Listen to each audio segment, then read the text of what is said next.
Chris McClure here once again as we are looking at essential action number 14 from my book, The Magnetic Leader. This one's critical to any kind of leadership because here's the thing. Leadership is about people. And this essential action prioritizes relationships. See, the magnetic leader prioritizes relationships because you can't be a leader without people. You can lead yourself, yes, but to truly be an effective leader, you've got to have at least one other person following you. So how do you do that well? Well, it starts with relationships. You have to prioritize your relationships.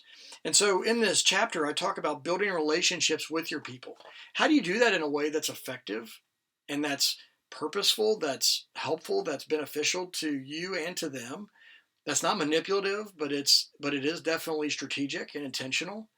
So we talk about that, building relationships with your people, but it doesn't stop there. You also need to foster relationships between your people. So you build relationships from you to that person or those people, but you also help them build relationships with one another. You become a connector of sorts.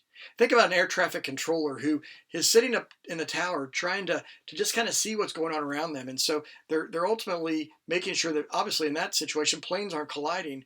But if you put yourself up at a higher level to be able to see what's happening around you in your organization, you can see who is connected and who's not. And you can make sure that you're connecting those dots for people. And you can make sure that this person who has this skill set might want to connect with this person who has a different skill set so they can partner together. They can be better together as a team. And so you're fostering relationships between them.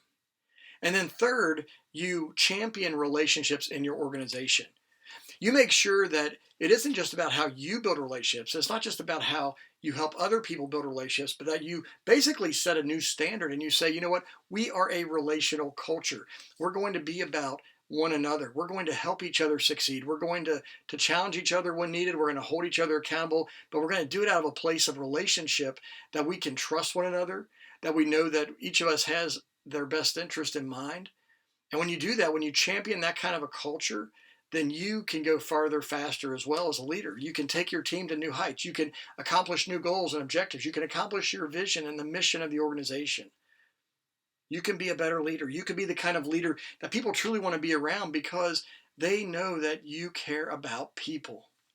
So prioritize relationships. It's vital to your leadership. When you do that, when you are about relationships yourself, you help each other be about relationships, and then you have this culture in the organization of relationships.